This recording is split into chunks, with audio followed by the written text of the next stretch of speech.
नमस्कार दोस्तों, जय माता दी दोस्तों, हर हर महादेव। दोस्तों, मैं हूँ माया तिवारी और आप सभी लोगों का स्वागत करती हूँ मैं अपने चैनल मंगलमय में। तो चलिए दोस्तों, आज के वीडियो में मैं आप सभी लोगों से इस बात पर बात करने जा रही हूँ कि नवरात्रि के दूसरे दिन माता के किन स्वरूप की पूजा की जाती है, माता का पसंदीदा रंग क्या है, भोग क्या है, मंत्र क्या है, फूल क्या है एवं माता के पूजा की विधि विधान के बारे में, माता को क्या चढ़ाया जाता है। जिसके घर में बच्चे हैं तो अपने बच्चे के लिए, उनका अगर चंद्रमा कमजोर है तो चंद्रमा को मजबूत करने के लिए माता को क्या चढ़ाना चाहिए। इसके अलावा मैं आप सभी लोगों को माता के दूसरे स्वरूप की कथा भी सुनाऊंगी वृतांत रूप से। तो चलिए दोस्तों, आप सभी लोग बने रहिए मेरे साथ मेरे चैनल पर अंत तक। दोस्तों, अगर आप सभी लोगों को मेरा वीडियो पसंद आता है तो प्लीज मेरे चैनल को सब्सक्राइब कर दीजिएगा, घंटी के निशान को दबा दीजिएगा, जिससे मेरे आने वाले वीडियो का नया नोटिफिकेशन आप सभी लोगों के पास तुरंत पहुंचे। तो चलिए दोस्तों, सबसे पहले हम जान लेते हैं कि नवरात्रि के दूसरे दिन माता के किन स्वरूप की पूजा होती है। तो दोस्तों, नवरात्रि के दूसरे दिन माता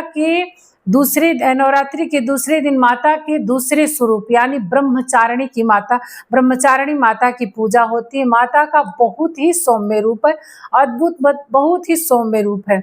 माँ जो है हमेशा साधना के रूप में बैठी रहती है, साधक रूप में ही रहती है, इसलिए माँ को बहुत ही शांति प्रिय अनुपम रूप है।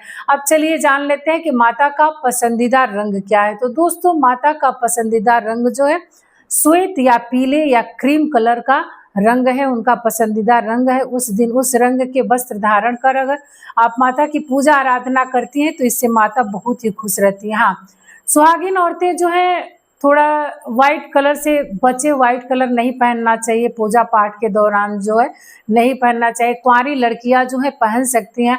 अगर कुंवारी लड़कियां जो है माता ब्रह्मचारिणी की पूजा करती हैं तो उनको अच्छे घर भर की प्राप्ति होती है, उनकी मनोकामना पूर्ण होती है। इस बात को ध्यान में रखिएगा। और जिनके बच्चे की चंद्रमा कमजोर है वो अपने बच्चे को जो है माँ ब्रह्मचारिणी की पूजा जरूर कराएं। उस दिन माता को चंदन लगवाएं, माता को जो है चंदन लगवाएं उनके मस्तक पर, और स्वयं ही अपने बच्चे के मस्तक पर, जो माँ है वो अपने बच्चे के मस्तक पर उस दिन जो है चंदन का लेप करे। इससे जो है उनकी चंद्रमा जो है मजबूत होती है, उनकी पढ़ाई लिखाई जो है मजबूत होती है, मतलब शिक्षा में अग्रसर रहते हैं।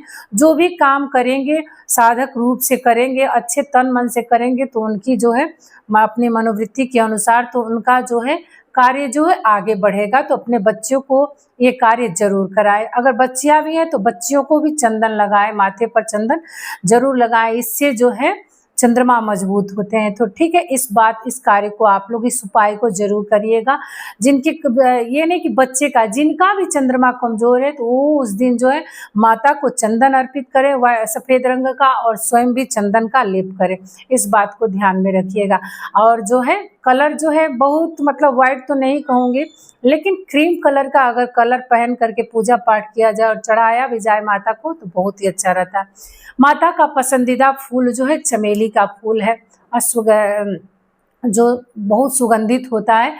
तो चमेली का पुष्प चढ़ाएं तो इससे माता बहुत ही खुश रहती है। तो चमेली का प्रिय फूल है उनका। माता ब्रह्मचारिणी की पूजा में जो है दूसरे दिन जो है चमेली का फूल चढ़ाएं। ठीक है, अब माता के भोग के बारे में जान लेते हैं कि भोग क्या लगाएं जिससे माता खुश रहें, अति प्रसन्न रहे। तो माता का पसंदीदा प्रिय भोग जो है उनको जो है आप मिश्री या शक्कर यानी चीनी का भोग लगाएं।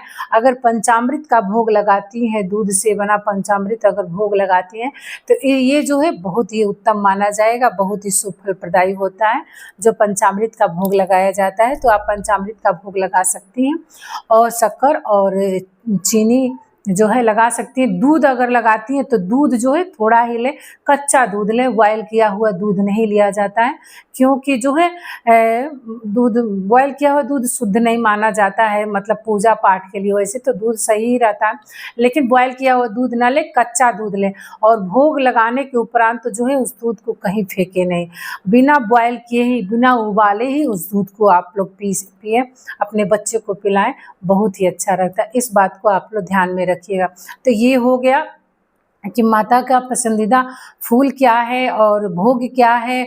अब जान लेते हैं माता के का जो है मंत्र के बारे में कि माता का पसंदीदा यानी माता का प्रिय मंत्र क्या है, जिस मंत्र को जपने से माता बेहद खुश रहती हैं। तो चलिए आइए जान लेते हैं।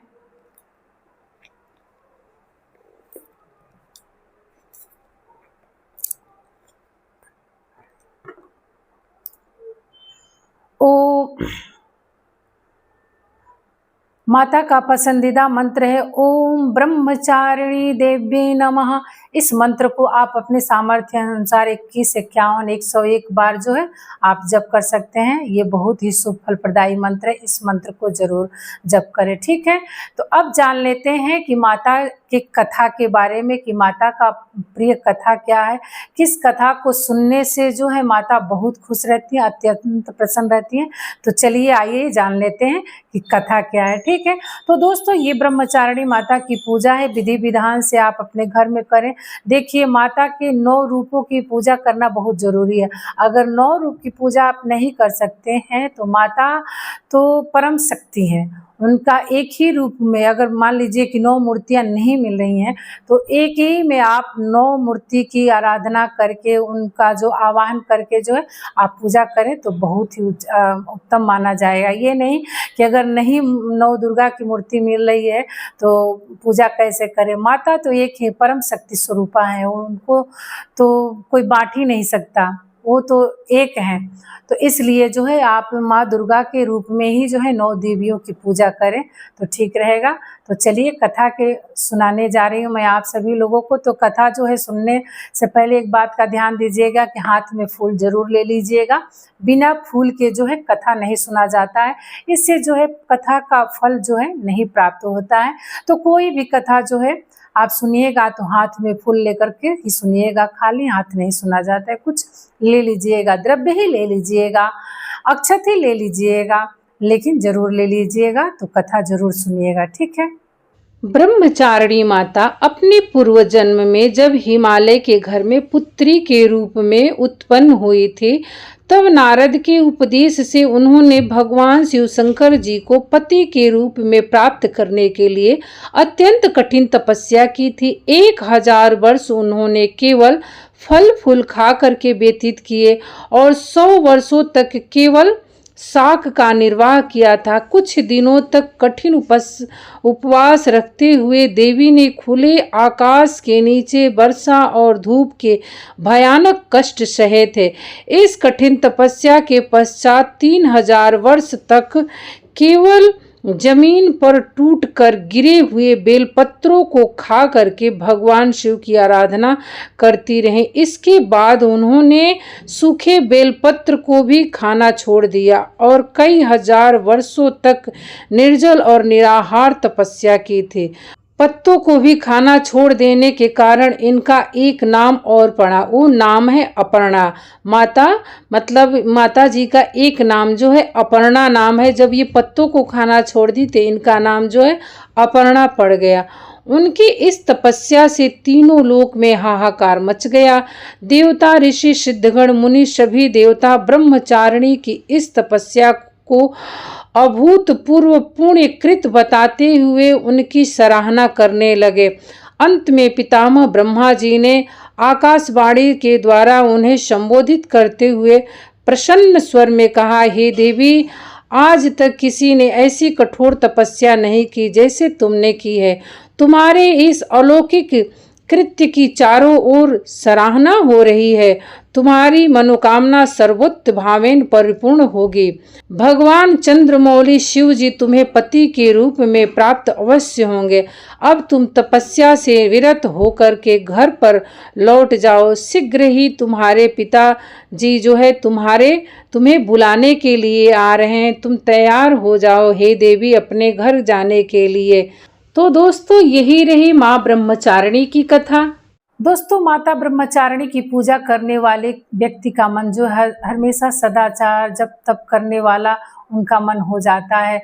और एक कार्य और करिएगा, उस दिन जो है ब्राह्मण को चीनी दान दीजिएगा, मिश्री दान दीजिएगा। इससे जो है चंद्रमा मजबूत होता है। इस बात को मैं आप लोगों को बताई हूँ। तो चलिए मैं आप सभी लोगों को कथा सुनाती हूँ।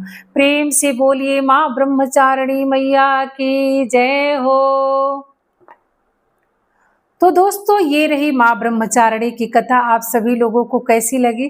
अगर आप सभी लोगों को मेरा वीडियो पसंद आया हो तो प्लीज मेरे चैनल को सब्सक्राइब कर दीजिएगा, घंटी के निशान को जरूर दबा दीजिएगा। आपका एक